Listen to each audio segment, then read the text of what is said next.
Ini para pengatur kiai yang semoga dimaafkan Allah. Karena ngatur kiai itu dosa itu. Jadi kalau senang kiai itu wajib, tapi kalau ngatur kiai itu dosa. Jadi semoga ini dimaafkan sama Allah.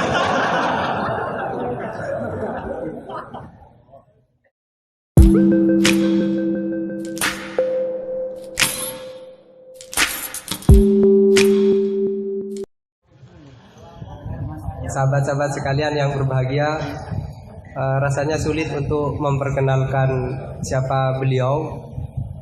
Satu, karena beliau memang sudah terkenal.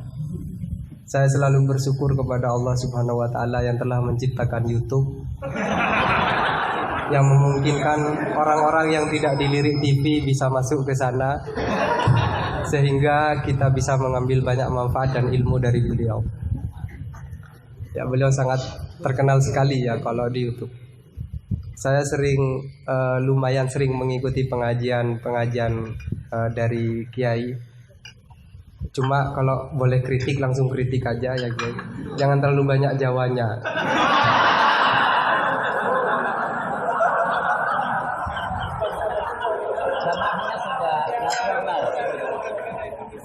Ini negara mana?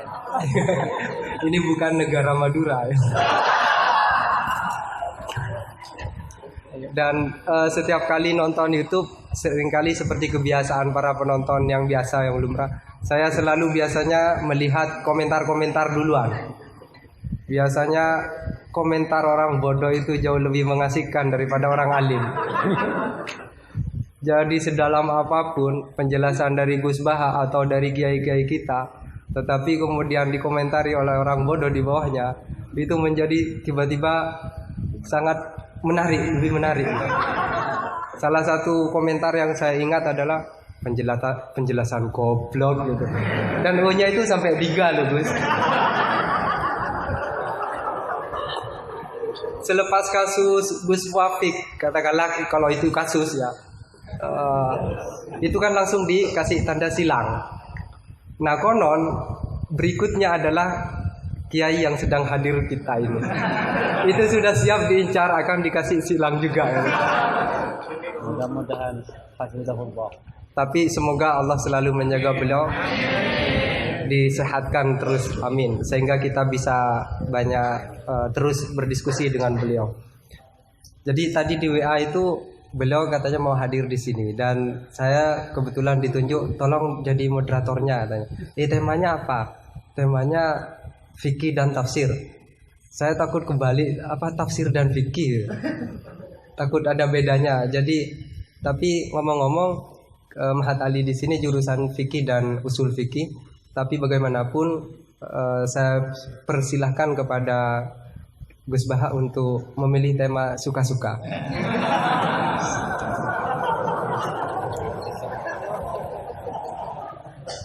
Kepada beliau kami haturkan, waktu juga suka-suka, tapi tidak boleh lebih dari 1 jam.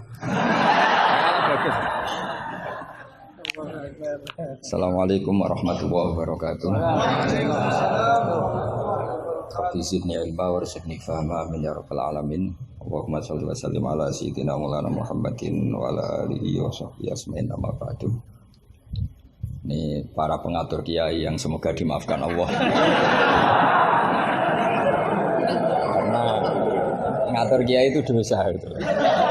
Jadi kalau senang kiai itu wajib, tapi kalau ngatur kiai itu dosa. Jadi semoga ini dimaafkan sama Allah.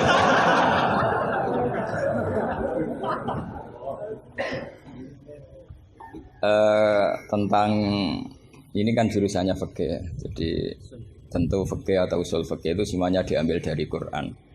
Bisa dikatakan fiqhul Quran atau minta fasiril Quran, tentu umurun fikih, tentu sesuatu yang terkait dengan apa? Fikih. Semua orang mufassir itu pasti menguasai fikih. Saya itu bisa tafsir seperti ini itu ya barokahnya. Saya itu setengah hafal i'anah. Kalau kamu kan setengah hafal takrib aja enggak. Ini pengasuhnya ini yang siapa ini, yang Pak siapa ini? Pak Khairuddin. Namanya aja sudah salah itu, Khairuddin. Api-api agomo.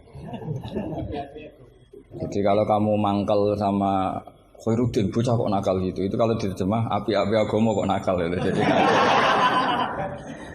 ya sudahlah, memang kekacauan itu khasnya dunia ini, jadi ya biasa aja. Begini saya beri contoh yang ekstrim ya. Jadi cara memahami Quran atau fikih itu kalau ingin paham serius itu cari sisi ekstrimnya. Itu pasti nanti kamu akan mau tidak mau. Misalnya bayangkan kenapa harus pintar mengemudi. Bayangkan kalau tidak pintar itu kecelakaan. Fikih juga gitu. Kalau kita tidak tahu fikih itu bayangkan paling ekstrim, yaitu tidak dapat ridhonya Allah Subhanahu wa ta'ala. Nah, kenapa demikian? Karena hadan nabiyyu, ini nabi adalah musyarri' atau yang punya otoritas syariat. Sehingga dengan logika itu kalau kita punya kaifiyatul ibadah, cara beribadah sing tukhalifu manhajar rasul, ya yang beda dengan apa? Manhajnya rasul, itu pasti masalah besar. Karena kita berarti musyarri' baru. Maka kritik terhadap kias, ini tak anggap mahatali semua. Kritik terhadap kias itu apa? Potensi sebagai apa? Musyarri'. Tapi kritik pada faham zahiri ini tak anggap mahatali betulan, karena yang mimpin sudah Khairuddin. Api-api agama. Kacau ini.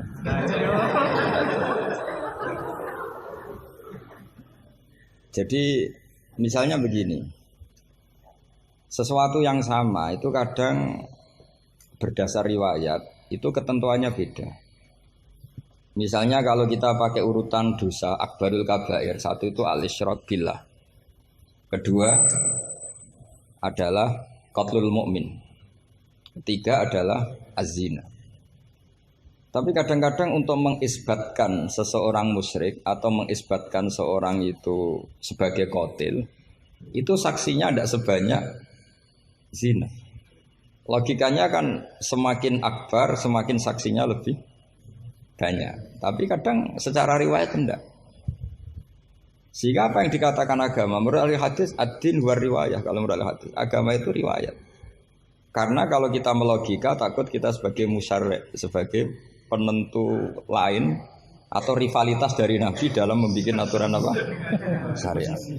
Oposisi ya kira-kira gitu. Sehingga beragama itu harus riwayat. Nah karena beragama harus riwayat itu, saya termasuk orang yang ngapalkan hadis banyak. Saya tuh hafalan saya hadis itu banyak sekali. Bukan karena ingin lulus ma'adali, itu sudah ada ikhlas kalau ingin S1 barang itu.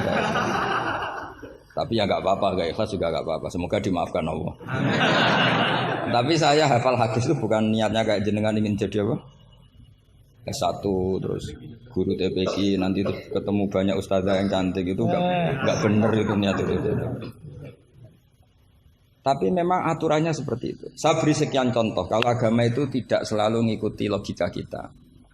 Saya beri contoh sosial saja yang mungkin ada ini mic-nya kok terlambat kenapa? Ada yang lebih bagus. Ini adalah setelannya. Coba bawa dengan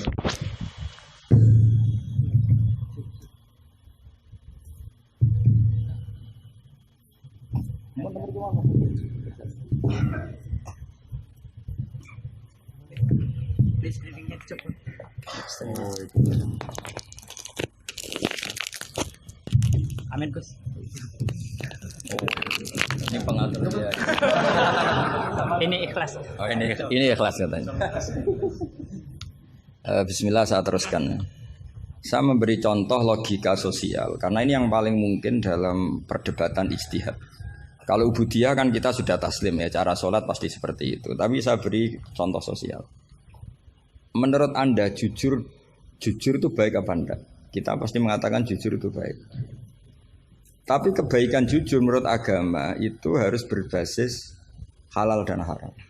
Begitu juga senyum, begitu juga komitmen, itu setelah halal haram. Tadi saya sudah bilang sama Gus Hasan Sadili, akhlak itu di bawah hukum.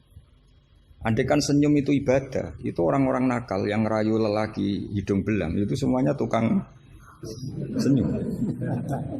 Kadang ustazah sering merengut karena kurang bisyarah atau apa tidak tahu. Nah, nanti kalau senyum itu ibadah berarti mereka lebih sering ibadah karena sering senyum. Itu kalau sampean maling tidak konangan lapor ke pimpinan, mesti dianggap wah kamu bagus. Karena maling tidak konangan. Tapi ya bagus dalam konteks maling. Kamu judi kemudian kalah, kamu bayarkan sama yang menang. Kamu ya dipuji, pejudi yang baik.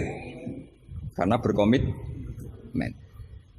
Nah kita tidak pernah tahu sebetulnya kata baik itu harus berbasis syariat. Sehingga kita tidak pernah muji senyum itu baik, berkomitmen itu baik kecuali ba'da'an wa faqadzalika kullu syariat Rasulullah sallallahu alaihi wasallam. Sehingga istrinya Nabi itu diajarin syariat itu beda dengan logika. Jadi kalau mbak-mbak ini yang cantik itu sering senyum sama Ustadz ini Pak Khairuddin itu haram. Karena dia pasti GR dianggap cinta. Nah, itu kesunatannya merengut, itu secara agama kesunatannya itu merengut. Apa bahasa Maduranya merengut tuh? Maro. Saya beri contoh, tidak betapa agama itu riwayat. Ya nisa an-nabi lastunna ka ahadim minan nisa. Ini taqaitunna fala takhdu'na bil qauli fayatma alladhi fi qalbihi marad. Wahai para istrinya Nabi, jika kamu ngomong sama lelaki lain fala takhdu'na bil qauli, jangan terlalu sopan. Takhdu'na itu dari kata khudu. Karena kesopanan seorang perempuan cantik pada lelaki yang enggak benar itu mesti ditafsirkan yang macam-macam. Jadi kalau mbak-mbak cantik bilang, monggo Pak Ustadz Khairuddin mampir ke saya. Wah pikirannya, meskipun Ustadz itu mesti pikirannya kemana-mana. Padahal tujuannya mbak-mbak itu mau tanya bab istikhadah. Tapi ini mesti nggak Khairuddin lagi pasti. Sudah agak-agak Saruddin. Sudah otomatis.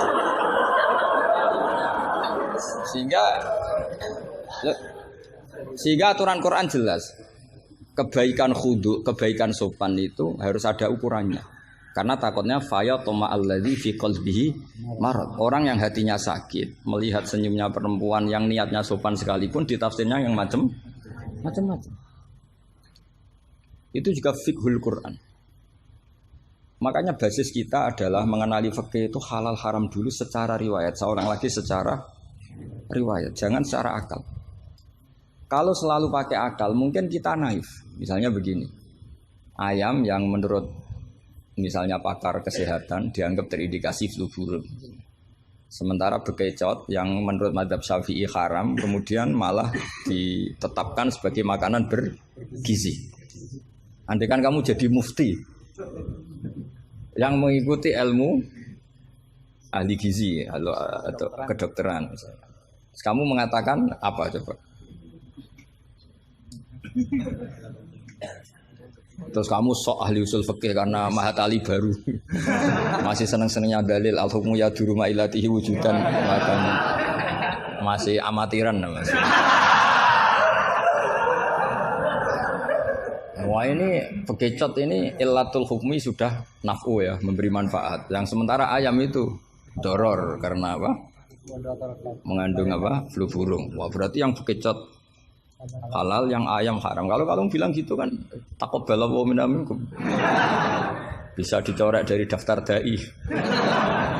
Kalau saya seperti yang dikatakan MC, saya tidak pernah takut suatu saat tercoret apa tidak pernah takut. Karena kita sudah biasa belajar ilmunya wali.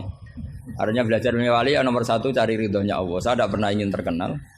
Dan kalau saya terkenal kok termasuk dosa, yang menterkenalkan karena saya tidak pernah. Jadi fahisabuhum ya alaihim bukan alayya. Kalau Allah mau menghisab ya yang kurang penggawean itu. Ya kalau yang saya ngajikan itu baik, yang dapat pahala yang terkenalkan itu. Karena mereka sudah tidak bisa dapat pahala lewat alimnya, ya sudah nge-share saja. Daripada niru alimnya berat ya sudah nge-share aja. Ya. Sehingga tadi saya sempat rembukan sama Gus Hasan Sadili. Kenapa Rasulullah itu ngendikan bu istuli utammima makarimul akhlak. Makarimul akhlak itu mutammimah, penyempurna. Tapi setelah basis halal haram. Tanpa itu nggak bisa ada makarimul akhlak.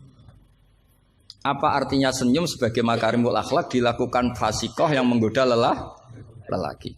Coba lembaga-lembaga rentenir itu yang cantik-cantik itu tukang senyum enggak? Tapi yang mulang di masjid ngobrai santri jamaah merengut. Berarti hadal ustad merengut. Padahal kata Nabi konsen senyum. Ini lembaga rentenir senyum. Terus pahalanya banyak mana? Maka ukurannya adalah halal haram itu dikawal dulu. Baru setelah sesuatu itu halal, baru senyum itu sunnah. Tapi kalau halalnya saja tidak kena, misalnya perempuan penggoda, perempuan nakal, terus senyum, ya tetap tidak ibadah, kan basisnya dari haram. Gak senyumnya MC ini, kan basisnya sudah ngatur dia itu haram. Itu haram. Jadi harus istighfar itu. Karena basisnya ngatur dia. Coba kiai kok diatur, jangan harus ngisi jam sekian Gus. Ngatur orang tua dia itu nggak boleh. Nggak ada dalam akhlak apa taklim mutalim kiai boleh apa? Diatur nggak ada. Makanya ini sebagai percontohan. Saya tahu anak-anak di sini ingin ngatur saya habis isya. Tapi supaya kamu dosanya tidak kebanyakan. Karena ngatur kiai. Nah, saya minta ngaji sekarang. Ternyata sampean nurut. Semoga ini kafarah.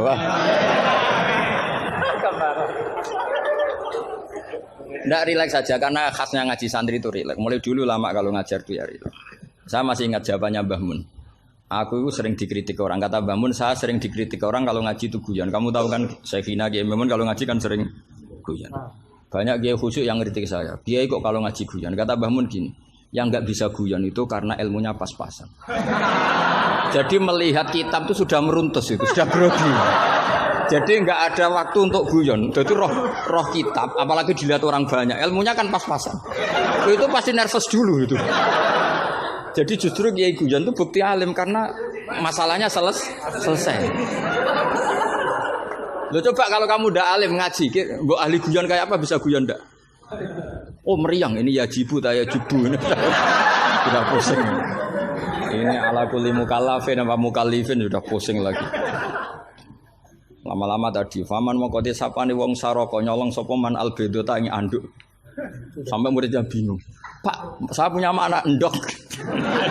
Karena ejaan Latin itu kalau tulisan pegon itu anduk sama endok itu sama. Nah, dia bacanya albedo itu bukan endok tapi anduk. Terus kata kiainya karena agak mau kalah. Kan sama, nyuri telur ya haram, nyuri anduk ya haram. Karena gak mau kalah ya. Karena temanya mencuri apa? Mencuri endok sama andok kan sama-sama haram. Yang repot walillahi mulkus samawati wal ardi, Allah punya langit wal ardi lan bom. Karena dia bumi, dia bacanya bom. Ketika diprotes ya sama. Langit dan bom kan ya sama milik Allah. Wah ya repot ya. Ada orang seperti itu. Jadi untuk mengkaji fiqhul Quran itu pastikan status halal haramnya dulu. Tanpa itu basis makarimul akhlak tidak bisa. Seperti tadi, kesunatan senyum bagi seorang perempuan itu harus berbasis halal pada orang yang halal. Kalau ndak ya tadi fala takhdu'ana bil qauli fayatma alladzi fi qalbihi marad. Kalau istrinya Nabi saja punya aturan nggak boleh senyum-senyum baik-baik sama lelaki yang nggak jelas-jelas begitu, apalagi yang nggak istrinya, itu sudah tak tafsirkan. Dia tadi mbak-mbak yang senyum pada Ustadz Khairuddin mau tanya istikhadah tapi mesti GR-nya ini, wah berarti seneng saya. Nah, itu kan parah ya. Itu fayat ma'alladzi fi qalbihi marad. Kalau marodonya santri paling banter ingin dinikah. Kalau marodonya orang nakal kan lebih dari itu keinginannya itu. Nah makanya ngaji fikih itu harus minimal itu ya mu'in, i'anah itu setengah hafal. Kenapa saya syaratkan setengah hafal? Kata ulama-ulama, belajar ilmu itu gampang. Kata beliau-beliau itu at-ta'ahul lil torfi, ya, belajar sebagian tapi sampai ta'ahul, sampai ahli betul. Semal ihtidak bibagihi. Kemudian dari kamu ahli itu pola-polanya akan kamu ketahui. Karena ilmu itu mesti polanya sama. Ya polanya itu sama. Misalnya begini, hukumnya bohong itu apa? Tidak sama jawab, hukumnya bohong haram. Lah itu termasuk amatir sama. Belajar usul fikihnya apa? Keliru. Kalau kamu jawab bohong itu ada yang wajib. Ada perempuan mau diperkosa sama orang fasik, lari sembunyi di rumah kamu. Terus orang fasik tadi tanya ke kamu, apa ada perempuan ke sini? Kamu wajib bohong, apa wajib jujur? Wajib bohong. Makanya ini salah asuh ini mesti dulunya. Maka kalau dalam analisis usul fikih, al-kitsbu ya'tarihil ahkam al-khamsah. Dalam bohong pun ada ahkam al-khamsah. Dan itu Nabi sudah memberi isyarat. Tidak termasuk bohong orang yang mendamaikan dua kelompok. Ada sekian contoh yang bohong itu enggak dihitung dosa. Makanya hadad-din ini butuh riwayat. Kalau menurut logika bohong itu haram. Tapi misalnya ada seseorang fasikoh, misalnya lonte nakal, janjian sama hidung gelang. Malam ini tak booking, kamu tak bayar. Itu wajib nepati apa wajib ingkar? Ayo coba. Kalau kamu bilang nepati janji itu wajib, berarti ini wajib. Maka saya bilang tadi, saya bukan sama Gus Sadeli. Coba ajarkan bahwa baiknya nepati janji, baiknya senyum itu harus berbasis halal dulu. Kalau senyum yang melakukan perayu fasikoh, ya jadinya haram. Nepati janji yang melakukan fasikoh, ya jadinya haram. Karena janjian untuk melakukan perzinahan misalnya. Nah ini kamu harusnya fikihnya Mahatali harus seperti itu. Jangan nurut Pak Khairuddin ini amatir. Masalah. Masa kenal saya baru ini sudah ngatur. Ini harus sepakat yang ngatur kiai itu dosa. Wong guru saya aja jarang ngatur saya kok orang lain ngatur. Itu Mbah Mun kalau nimbali saya mesti bahak takoki nak pas nganggur kon rene. Ini ndak ngundang tanggalnya, jamnya diatur. Semoga Allah mengampuni.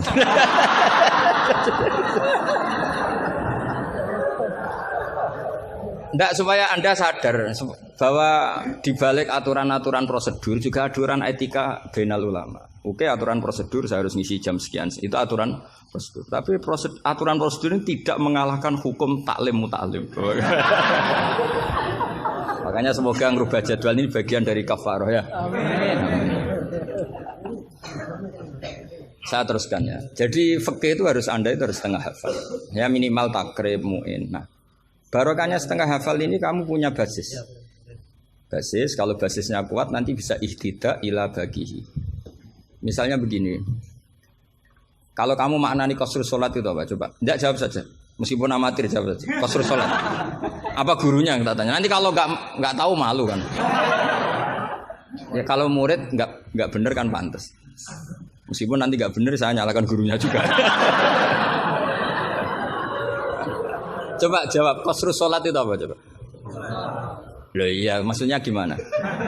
Dari 4 menjadi 2. Kalau dari 3 enggak kan? Dari 2 enggak bisa. Itu pengetahuan standar ya. Pengetahuan standar. Amatir masalah. Tapi cukup lah. Cukup untuk ngelamar anak Pak Kaji itu sudah. Tapi sebetulnya ada qasrus sholat yang makna lain, yaitu minal wujub ila tarkil wujub, atau minal haram menjadi tidak haram, atau minal ibtal atau mubtilat menjadi tidak mubtilat. Karena ayat itu turun ketika perang. Wa idza darabtum fil ardi falaysa 'alaikum junahun an taqsuru minas shalat. Itu ulama tafsir itu ijma, dan ini Anda pasti tidak tahu. Karena gurunya aja belum tahu ini. Itu sebetulnya ayat itu bukan turun tentang rubaiyah menjadi sunaiyah. Tapi tentang hamlud dam fi shalat itu enggak boleh. Tapi gara-gara perang menjadi boleh. Bergerak salah suharokatin mutawaliyatin normalnya enggak boleh, gara-gara perang menjadi boleh. Maka di situ maknanya qasrus salat adalah minal wujub menjadi tidak wujub, minal ibtal menjadi tidak ibtal.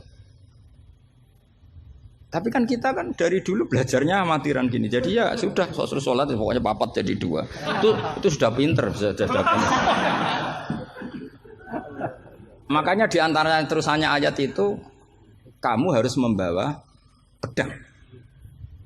Karena padahal membawa pedang ini kadang mulat toh bidam, pedang ini penuh dengan darah. Jadi antak suruh minas sholat tentu makna pokoknya seperti tadi 4 menjadi 2. Tapi ada makna yang justru dibawa oleh sejarah ayat itu sendiri, yaitu normalnya orang sholat tidak bawa darah tapi ditoleransi saat perang. Nggak boleh gerak, ditoleransi saat perang. Misalnya sholat, istiqbalul qiblat wajib enggak?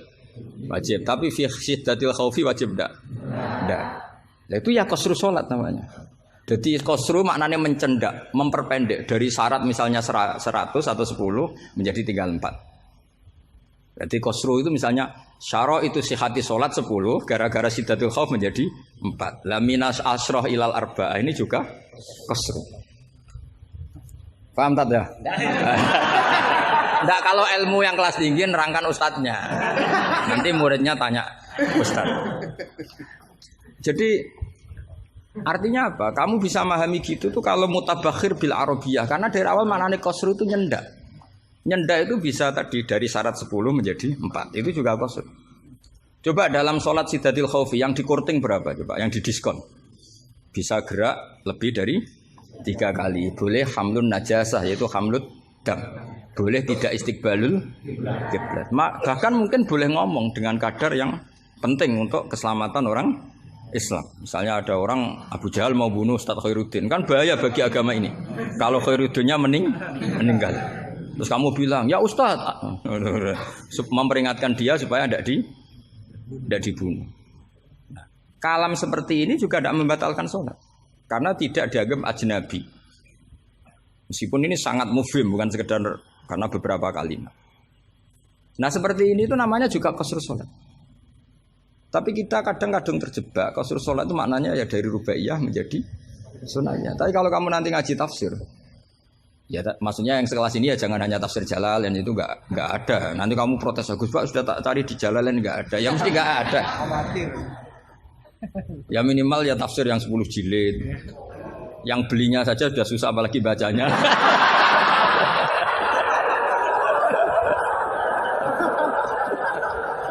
Ya kan, yang belinya aja sudah susah apalagi baca. Nah, kalau pakai Maktabah Syamilah itu kitab bakhil itu namanya. Orang kok gak mau modal itu. Beli HP 3 juta mau, pas mau beli kitab hanya pakai Maktabah Syamilah. Itu berapa harganya? 20.000. Itu kriminal menurut saya itu. Untuk calon ulama itu masalah. Karena kalau tradisinya ulama kan baca kitab, ditakriri, dibandingkan, terus dimuqabalahkan. Nah kalau Kutubus Maktabah Syamilah mau kamu takriri gimana? Apalagi nyuwun sewu kalau ada tahrif atau apa kita ada ikut tanggung. Saya itu punya kitab Ihya itu kalau enggak 5-6 dari beberapa percetakan yang beda. Karena takut kadang tahrif. Apa? Tahrif itu potensinya begini. Makanya saya sarankan kalau Anda ingin mengkaji tafsir itu minimal i'anah itu setengah hafal. Karena dari hafal, kenapa saya milih i'anah? Karena qoribu ahdin bina, dekat sekali dengan kita.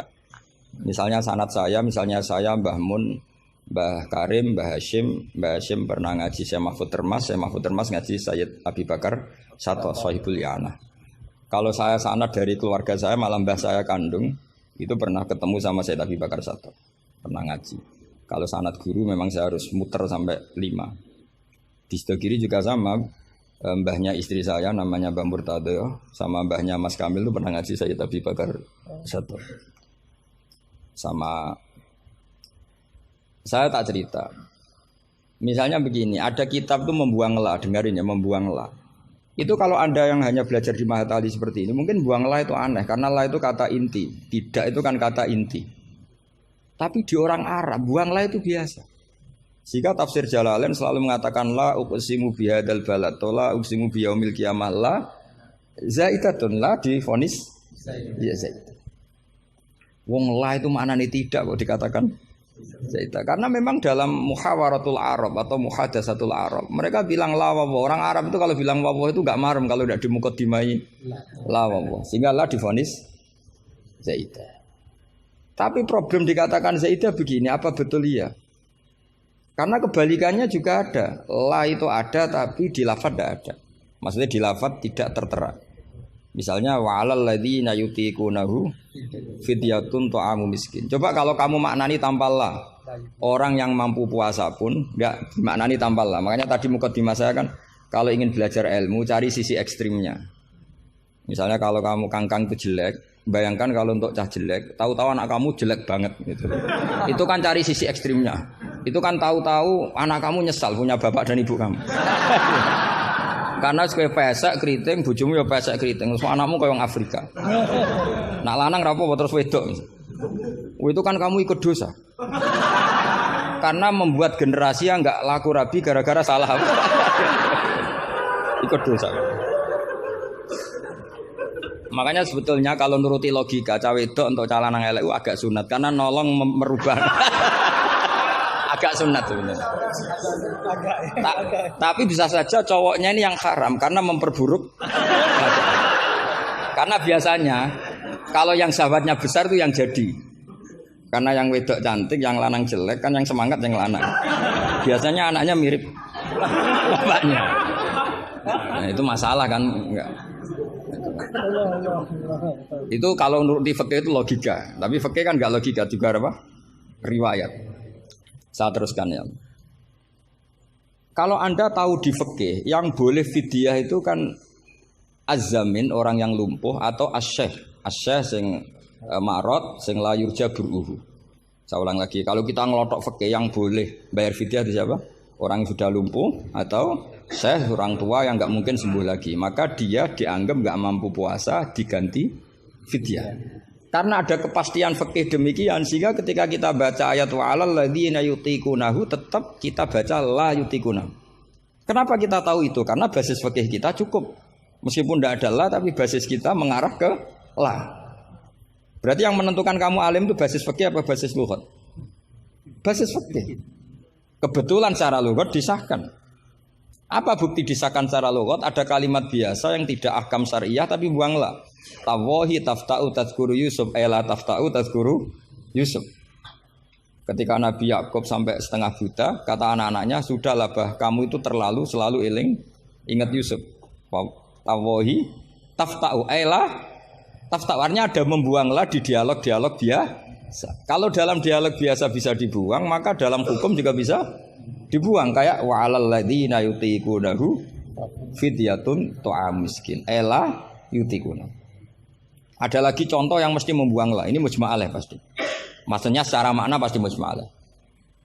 Mungkin ada yang mengkaji fiqhul Quran. Ada ayat di bab kalalah itu yastaftuna qulillahu yuftikum fil kalalah ini mruun halaka laisa lahu waladu wa lahu ukhtun falaha nisuma tarok sampai seterusnya terus ditutup apa? Yubayyinu wallahu lakum an tadillu. Coba maknani tampallah. Oh, sesat semua. Cara sekretaris tadi sudah di-X semua. Coba kalau maknanya tambah lah. Yubayyinu nerangaken sapa Allah. Allah memberi penjelasan antandilu supaya kamu sesat. Betapa bodohnya kita. Itu jelas menyimpan la dan mujma'alah, enggak mungkin kamu maknanya tambah la. Karena kalau tambah la maknanya Allah memberi penjelasan agar kamu sesat. Itu mbok guru paling goblok pun tidak akan segoblok itu gitu. Akhirnya tafsir Jalalain ya urun, biasanya urun itu urun rembuk. An sama ta terus dikasih la ya, biasanya tafsir Jalalain kan gitu. An terus dipotong ditambahi la. La ini di luar kurung karena enggak Quran, yang dalam kurung Qurannya terus la itu urunnya Imam Suyuti atau tafsir Jalalain. Pasti maknanya musma'aleh membuang la. Nah, kalau ada yang tidak membuang la pasti punya solusi lain yang maknanya sama. Misalnya gini. Kalau kamu belajar nahwu, saya ulang lagi, kalau kamu belajar nahwu alfiyah lah. Saya tuh alfiyah juga sarahnya itu setengah hafal karena saya butuh paham. Ya, butuh paham. Kamu milih mana buang la sama buang mudhof? Populer mana di nahwu? Ulama nahwu ada yang milih lebih populer buang mudhof. Misalnya was'alil qaryah was'al ahlal qaryah. Ya, misalnya gitu. Nah makanya ulama daripada buang la itu gak pati lughotun ma'rufah, gak pati begitu dikenal, milih buang mudhof. Artinya terus bilang gini, yubayyinu wa lakum karohiyata antadillu. Allah memberi penjelasan karena Allah tidak suka kalau kamu sesat. Terus karohiyah dibuang. Nah ini kan urusan makna, urusan pilihan lughat. Tapi semuanya sepakat maknanya harus seperti itu. Tapi ada yang milih buang la, ada yang milih buang mudhof. Lah kira-kira secara rasa nahwu kamu milih mana coba? Mau gue ram lagi saya kok milih. Tapi tetap kita tahu, nggak mungkin yang dimaksud Allah memberi penjelasan agar kamu sesat. Kalau menurut saya pribadi suka buang mudhof karena lebih familiar. Memang buang mudhof di bahasa Arab itu familiar. Bukti paling gampang itu di bab taukid. Di bab taukid kalau kamu ngaji nahwu bab taukid. Ja'a zaitun nafsuhu apa? Ja'a zaitun nafsuhu atau ja'a zaitun ainuhu. Itu semua ahli nahwu mesti bilang begini. Yang ahli loh ya, enggak sampean, yang ahli nahwu pasti bilang begini. taukid itu dipentingkan untuk memastikan hadal kalam la yahtamilu mudhofan. Bahwa kalam ini tidak terjadi pembuangan mudhof. Karena kalau dalam bahasa Arab ja'a zaitun bisa saja ja'a gulamu zaidin atau katibu zaidin atau tilmizu zaidin. Sampai butuh taukid itu saking seringnya di bahasa Arab itu ada buang mudhof. Sehingga orang Arab kalau ingin memastikan zaid sendiri yang datang harus ngomong ja'a zaitun nafsuhu. Karena kalau zaitun saja bisa artinya katibu zaidin atau gulamu zaidin. Berarti buang mudhof populer enggak? Populer sekali sampai ada bab taukid untuk menghilangkan kemungkinan itu saking seringnya apa? Saking sering. Itu kalau kangkang sedang gaya itu kan wah saya rabi keluarga Ki Astad. Baru tanya keluarga yang mana? Ponakannya apa cucunya? Enggak candalem gitu. Karena gue gaya-gayanan kan harus ngomong seperti itu. Gitu. Nah, sehingga dalam level ekstrim ilmu kalam atau ilmu tauhid, saya ulang lagi, saya mukadimahnya tetap sama ya. Cari sisi ekstrim dalam mengkaji satu ilmu, ya cari sisi ekstrim. Misalnya kalau kita tidak membuang mudhof, kamu bisa nggak maknani ini secara ilmu kalam atau ilmu tauhid. Wajah rabbuka wal malaku soffan. Coba maknani tanpa membuang mudhof. Kaya Allah kaya dirijen. Wajah alan teko sapa rabbuka pangeran sira wal malaikatu lan wal malaku lan malaikat oleh teko soffan hale baris-baris. Dadi sok kiamat itu Allah berbaris. Kriminal enggak kalau dalam ilmu tauhid seperti itu? Kriminal kan karena di sini ada tasbihu wa bil khalqi, menyerupakan Allah dengan makhluk. Atau ayat yang lebih ekstrim lagi. Hal yang zuruna illa satruse illa ayatiyahumu wa fi dzulalim minal ghamam.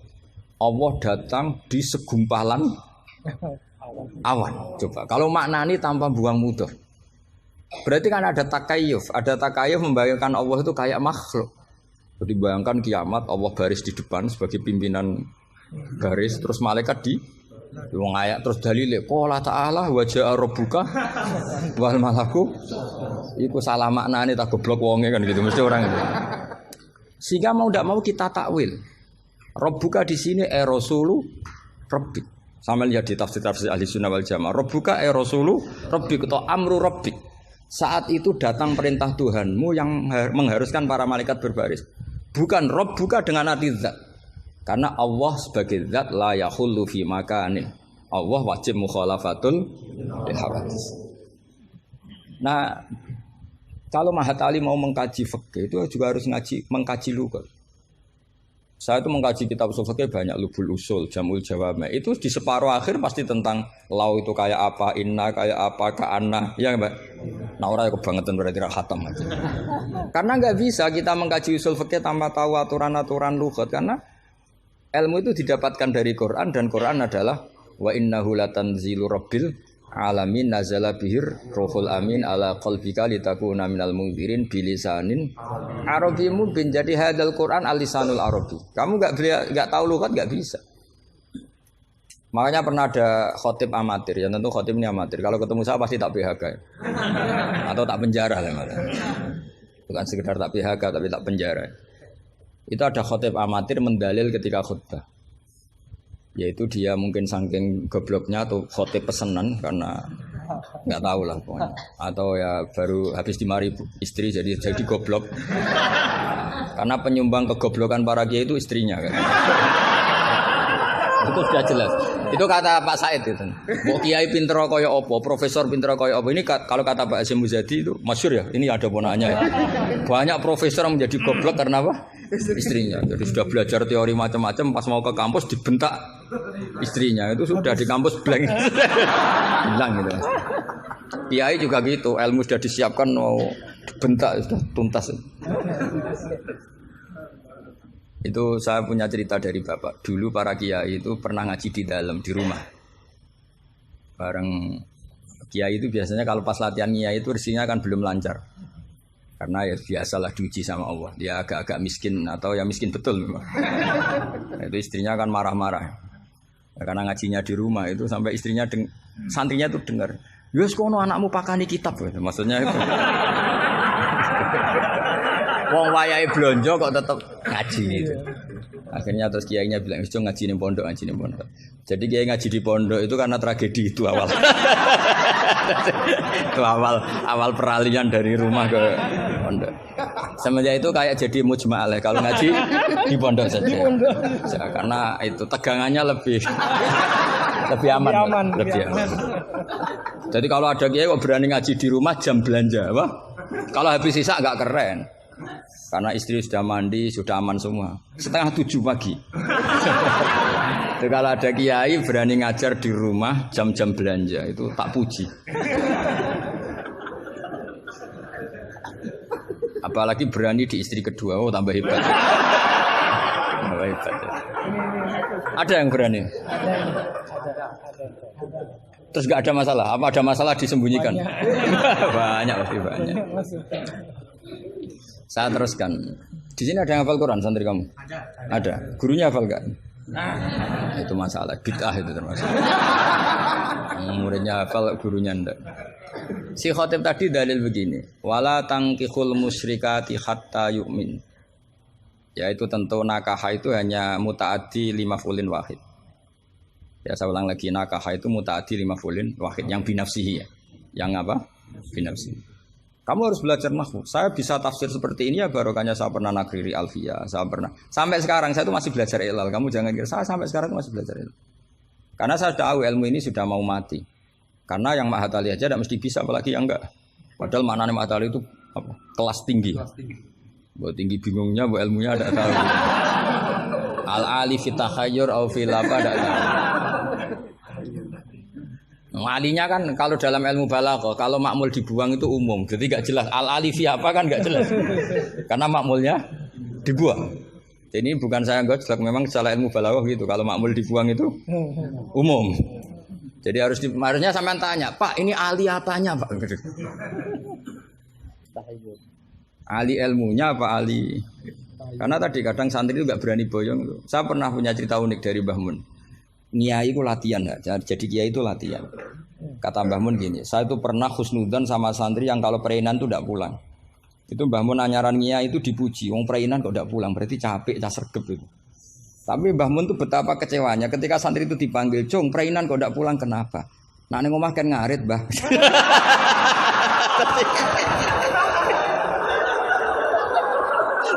Jadi artinya Mbah Mun tuh kecewa karena husnudzonnya itu enggak tembus gitu.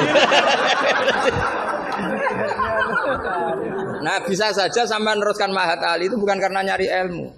Neng omah wopo gitu. Jadi husnudzon itu ya kalau keterusan itu ya jadi goblok gitu. Saya enggak tahu, coba niat kamu Mahatali itu nyari ilmu apa daripada di rumah enggak jelas. Enggak usah dijawab itu sudah kita. Sudah dijawab. Ya wala tangkihul musyrikati hatta yu'min. Terus wala amatum mu'minatun khairum min musyrikati walau ajabatkum. Karena depannya wala tangkihu, berarti maknanya kan gini. Wala tangkihu lan ojo nekayo sira kabeh ayyuhal mukminun, karena khitabun lil jamil mudzakkar ya, khitabun lil jamil mudzakkar. Al musyrikati yang pira-pira wedok musyrikah, perempuan musyrikah. Nah karena depannya bi fathita, saya ulang lagi, karena depannya bifat khita. Ayat yang kedua atau alinea kedua atau qadhiyah kedua itu tetap dibaca wala tangkihul musyrikina hatta yu'minu. Tetap dibaca wala tangkihu. Itu sehingga orang Arabia enggak hafal Quran tapi dia malakah bil Arabia. Saya ulang lagi, dia ada ahli Quran tapi malakah bil Arabia karena dia dzauqus salim, al-urbul khulsu, dia orang Arab asli yang belum tercampuri oleh mu'arrab, oleh Arab-Arab palsu. Tidak Arab muwalladin kalau dalam bahasa balaghah. Terus bilang gini, ya khotib, katanya Pak Khotib, apa betul itu Quran? Kalau itu betul Quran, saya kecewa dengan Quran. Kata. Karena maknanya menjadi gini, wala tangkihulan ojo nekai siro kabeh para mukmin lelaki, karena khitabun jamil mudzakkar. Al musyrikina ing lanangan musyrik. Yang mau nikah sama lelaki musyrik itu ya siapa? Gitu. Mbok ndak usah dilarang ya ndak akan kita lakukan gitu. Mas. Artinya gini kan menjadi tidak mutu kan, misalnya saya ngandani jenengan Kang, ini kan kalau di sini bahasa Madura Kang ya Kang sama. Kang kowe aja nikah mbek Pak Khairuddin. Loh, enggak usah dilarang juga enggak akan kamu lakukan. Bisa muta-muta kamu kalau nikah sama lelaki kan gitu. Tapi kalau dibaca bi fathit ta maknanya seperti itu. Kalau bi fathit ta maknanya seperti itu. Maka semua ulama qurra ijma, saya ulang lagi ijma bacanya bi dhammit ta apa? Sehingga maknanya gini, wala tungkihu lan ojo nekahno sira kabeh para wali. Terus maf'ul awalnya dibuang banatikum ing pira-pira anak wedok sira kabeh atau mauliyatakum ing wong wedok sing mbok waleni sira kabeh. Jadi hadhil ayat khitabun lil auliya wala tungkihu ayyuhal auliya wala tungkihu lan aja nikahno sira kabeh para wali banatikum ing pira-pira anak wedon sira kabeh mbok nikahno al musyrikin ing lanangan musyrik. Itu baru benar. Kebetulan di Jumatan itu ada orang alim. Ya orang alim itu bisa saya, bisa Pak Khairuddin. Tapi andaikan di polling pasti orang milih saya. Maksudnya sementara ini, tapi nanti nggak tahu saya. Kalau dia sregep terus nyalip saya nggak tahu. Tapi itu agak mokhal lah itu. Agak mokhal. Ya setidaknya mokhal adatan, bukan mokhal yang. Ya, mokhal ya. Mokhal kan. Mokhal adatan ya, bukan mokhal yang kotan tapi mokhal apa? Adatan. Ya, bukan mokhal aklan ya. Terus ada kiai bilang gini, ndak itu yang salah ndak Qur'annya, khotibnya. Itu semua Quran bacanya bidomit. Maka kalau sampean mengkaji Quran itu harus seperti ini, cari sisi ekstrimnya. Betapa fatalnya kalau kita salah harokat. Tapi dengan membayangkan gitu kan, apa salah harokat kan buruk betul gitu, karena maknanya jadi parah ya, bisa berubah.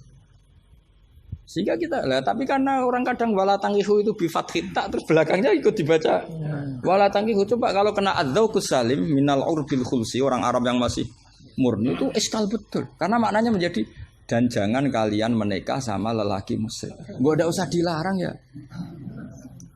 Ya gak akan terjadi. Nah, terus kembali lagi ke fikih. Jadi pastikan fikih dulu. Kalau fikih sudah dipastikan, kamu baru tahu tentang lughatul Arabi atau istimalul Arabi atau al-lughatul Arabiyah. Tapi saya bahasakan lisanul Arabi. Saya beri contoh terakhir. Ini kan kebetulan tidak dibatasi. Yang saya dibatasi saja mau mengakhiri ini. Saya biasanya kalau ngisi ya 35 menit. Ini tinggal 5 menit. Ini terserah ustadznya. Ada sesi tanya apa enggak? Kalau ada sesi tanya, resikonya yang goblok kita goblokin. Itu resikonya. Kedua, gurunya ra tanggung jawab. Nganti takok ngenteni ngundang kiai. Karena gurunya nakalan, gelem dicucup, gelem dihormati, tapi kalau ada muskil nyewa kiai. Itu min sui adabi itu. Pasti guru yang enggak baik. Dicucup mau, dihormati mau. Ketika ditanya, "Duh Agus Pak aja." Gitu. Itu ndak akhlak yang baik. Itu ndak akhlak yang baik. Lo tanyakan siapa saja itu akhlak yang nggak baik, itu pasti seperti itu, tidak akhlak yang baik. Tapi kalau akhlak nggak baik itu kita ikhlaskan terjadi ya monggo. Tapi saya maafkan tadi. Begini misalnya, pastikan bahwa hukum fikih ini kan apa? Jurusan kamu kan fikih wa usulih dan katanya tadi fikih tafsir. Saya pastikan tafsir itu gampang. Pastikan kamu tuh alim fikih. Ya tadi minimal tuh setengah hafal ya. Tidak harus hafal betul, tidak mungkin. Nah, potongan sama itu tidak mungkin. Setengah saja. Ini bukan sultan, bukan sul yakin. Bukan sul yakin. Kalau sultan masih baik, ya. Sul yakin. Loh sama tidak usah tersinggung, biasa aja. Wong saya hanya ngomong, hati saya tetap husnudzon. Bedanya ulama sama enggak gitu. Ulama itu rileks tapi hatinya salimal qalbi, salimas sarirah. Kalau orang munafik lisannya bagus tapi hatinya jelek. Jadi kalau saya lisannya bagus, terlalu bagus malah bahaya. Karena khasnya orang munafik tuh lisannya bagus. Wah, saya ngawur itu masih ada ilmunya.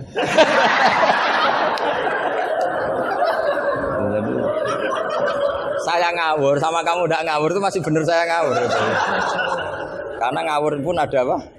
Ada ilmu. Itu dulu Rasulullah itu kalau sedang sumpek itu yang sekelilingnya nyari sahabat yang setengah ngawur-ngawur itu. Karena Abu Bakar itu terlalu sopan untuk bisa bikin Rasulullah tertawa. Umar ya gitu. Makanya ketika Rasulullah sumpek itu hazin itu kelihatan suya karena yang dipikir banyak tentu Rasulullah termasuk mikir sampean. Ngelebano swarga sampean yo angel. Karena kuota amalnya ndak cukup. Sampai Rasulullah nangis-nangis minta hak syafaat. Kalau Nabi mikir diri sendiri udah selesai mulai dulu. Langsung masuk surga di depan. Yang agak ribet kan karena mikir nyafaati sampean-sampean itu.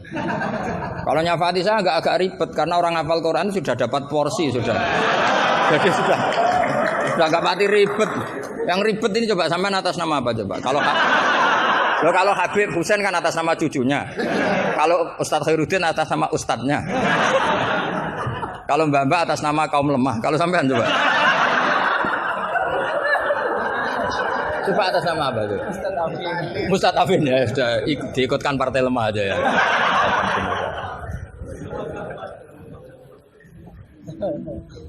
Saya teruskan ya. Pastikan hukum itu secara fikih. Apa?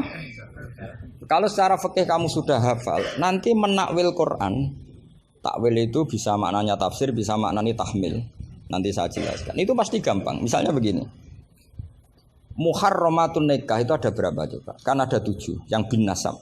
Ya muharramat itu kan ada 3 sebenarnya. Muharramat bin nasab jumlahnya berapa? 7. Ada muharramat birodok jumlahnya juga 7. Ada muharramat bil musoharoh karena bisanan. Ya karena apa? Terus yang terakhir ada haram min khaisul jam'u tapi tidak min khaisun nikah. Ya haram min khaisul jam'u tapi tidak haram min khaisun nikah. Kayak kamu nikah mbaknya otomatis nggak boleh nikahi adiknya selagi masih sah dengan mbaknya. Makanya nunggu mbaknya mati jadi urutannya. Itu kalau mbaknya mati betul nggak tahu saya itu. Semoga nggak karena apa-apa takdir. Tapi kalau adiknya cantik mbaknya jelek kok mati dulu. Itu kasat reserse bisa nyelidiki itu. Ya itu ya kita pastikan begitu dulu. Ya itu pastikan. Sehingga kamu hafal muharramat bin nasab kalau menurut bahasa Arab itu ada 7. Yaitu siapa? Ummahatukum khurimat alaikum ummahatukum wa banatukum wa akhwatukum wa ammatukum wa kholatukum wa banatul akhi. Jadi kalau orang Arab bilang itu 7, tapi kalau orang Jawa cukup 4 apa? 4 karena orang Jawa hanya ngitung ibu, putri, saudara, bule hanya 4. Karena orang Jawa bule dari bapak atau ibu namanya juga bule. Kalau orang Arab bilang dari bapak ammah, dari ibu khola, maka menjadi 5. Orang Jawa hanya bilang keponakan, apa? Keponakan. Orang Arab bilang banatul akhi, banatul ukhti. Jadi kalau orang Jawa bilang lebih simpel karena ammah sama ya karena sama ammah sama khola dihitung 1 ya kan? Bule, ponakan dihitung 1. Sementara di Arab dihitung 2. Terus rodok, terus tadi musoharo. Terus min haisul jam'u. Kita ketika ngaji taktib, jam'u itu diteruskan. Tidak sah menjam'u baina mahromaini. Tidak diresaksikan bainal ukhtaini, tapi baina mahromaini. Tidak boleh menikahi perempuan yang ada hubungan mahram. Pengandaiannya gimana? Imro'atani sing lau furidot ikhdahuma dzakaron tidak boleh nikah. Jadi yang dikatakan 2 mahram apa? 2 perempuan yang andekan salah satunya lelaki tetap haram nikah. Berarti misalnya apa? Mbak sama adik, andekan salah satu lelaki kan nggak boleh nikah. Keponakan sama bule, andekan sang satu lelaki kan nggak boleh nikah. Perempuan dengan mbahnya, andekan salah satu lelaki kan nggak boleh nikah. Nah, tapi Quran hanya ngendikan wa antasma'u bainal ukhtaini illa ma qad salaf. Tidak boleh mengumpulkan 2 saudara. Andai kan Anda terjebak tekstualistik, maka Anda hanya mengharamkan jam'u bainal ukhtain. Dan itu bahaya betul secara fikih, kriminal besar. Karena kamu berarti menghalalkan orang menikahi perempuan berbarengan dengan bulenya. Kadang kan bulenya juga masih cantik. Ya, atau misalnya yang kamu nikahi umur 17, 18, bulenya umur 30. Terus cantik bulenya. Terus bulenya sekalian gitu. Atau nikahi bulenya, terus ponakannya cantik. Kalau sama banyak kayak enggak ya. Kan 17 versus 70. Jadi enggak usah dilarang kayaknya keterlaluan lah, bayangkan apa? Al-jam'u bainal mar'ah wa jaddatiha. Itu nunggu kelainan maksudnya itu. Nah, pertanyaannya begini. Kalau tidak Anda tidak mahir bil fikhi, saya ulang lagi, Anda tidak mahir bil fikhi, maka ayat wa antasma'u bainal ukhtain termasuk ayat muskilah.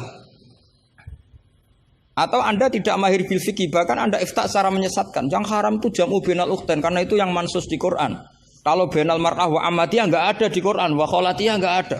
Itu sesat dan itu wajib diboyong kalau pondok sini. Wajib diboyong dan harus enggak dapat tiket ke surga itu. Kecuali tobat ya tentu kecuali itu. Maka ajaran kita nggak boleh orang terjebak tekstualistik, harus ada ilmu usul fikih.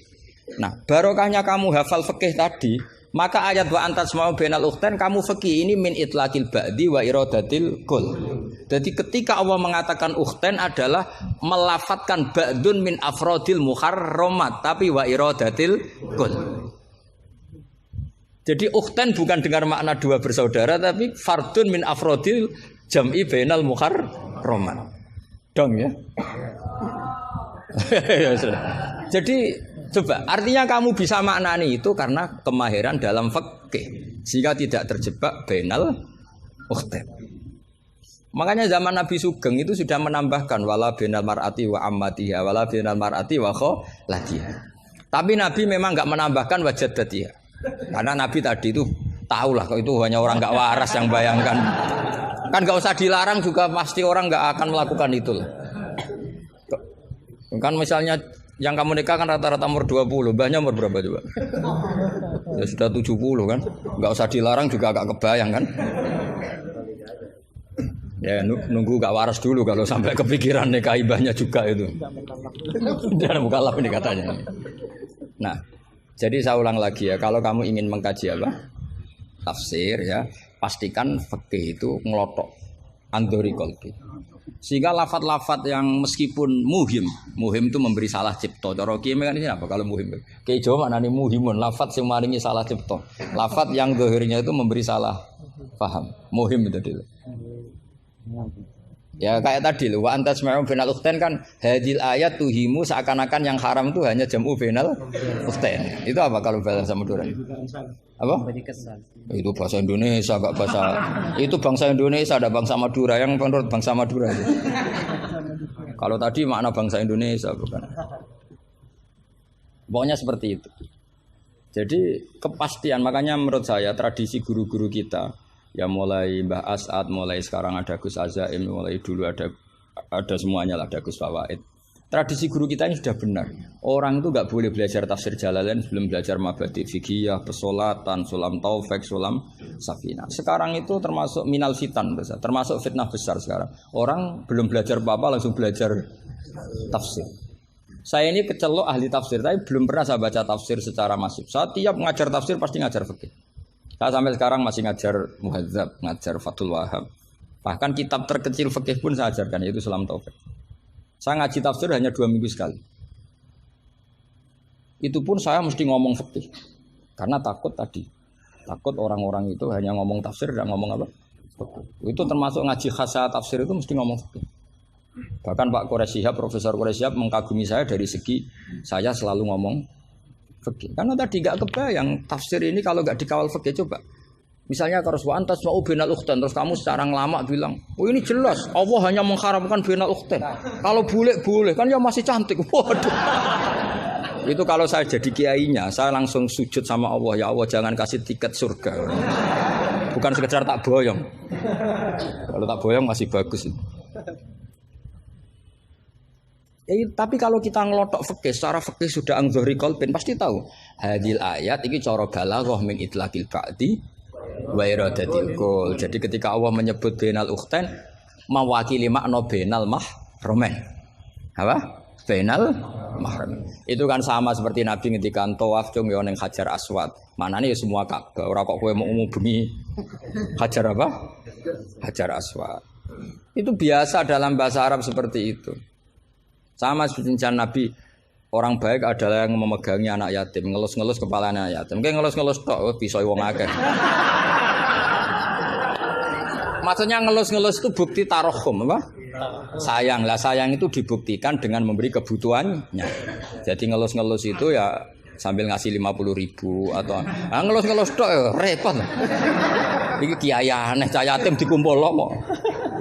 Dilus-lus tok karena hadisnya mau masyhur sil yatim. Ya ada seperti itu. Mashu wa ibaratun anit tarahum. Wa tarahum ya min ayakuna infaqan aw ghairu infaq. Ya harus seperti itu mau tidak mau. Karena makanya terus di pondok-pondok diajarkan balaghah. Kalau nggak diajarkan balaghah repot. Coba kalau kamu nggak ngaji balaghah, ayat ini maknanya, nara kamu masuk neraka, tak jamin masuk neraka. Nanti tak pesankan imam siapa? Malaikat ya, bagian ngurusin neraka. Tak suruh mendaftar di depan, gitu kan. Coba kamu maknani tanpa balaghah. Yukhadi'una Allaha wa huwa khadi'uhum coba. Yukhadi'una bodoni sapa wong akeh Allah ing apa. Wa huwa lan utai Allah yukhadi'u bodoni mereka ya coba. Wah, tadi mereka menipu Allah apa balas? Kan kacau kan? Seperti itu ulama balaghah sepakat ini mimbabil musyakalah apa? Mimbabil musyakalah karena mereka menipu Allah, maka musyakalahnya dikatakan wa huwa khadihum tapi dengan makna yang berbeda. Jadi maknanya wa huwa Allah khadihum yang membalas tipuan mereka. Padahal kata membalas itu udah ada di situ. Tapi kalau kamu maknani khadi'uhum dan Allah menipu mereka, berarti kamu nyifati Allah sebagai itu kafir berat. Bukan kafir ringan. Nah makanya kalau kamu mau belajar balaghah, cari sesi ekstrimnya. Betapa bahayanya kalau tidak belajar balaghah, maka wa huwa khadi'uhum kamu akan salah makna. Juga begitu juga di wa antas mau benal. Jadi kembali ke depan bahwa kita kalau mau mengkaji ilmu itu cari sisi ekstrimnya. Supaya kamu tahu betapa bahayanya kalau tidak menguasai ilmu itu. Pasti apa fasuilu fa'aftu bi ghairi ilmin fadallu wa adallu. Ya sekian, assalamualaikum warahmatullahi wabarakatuh.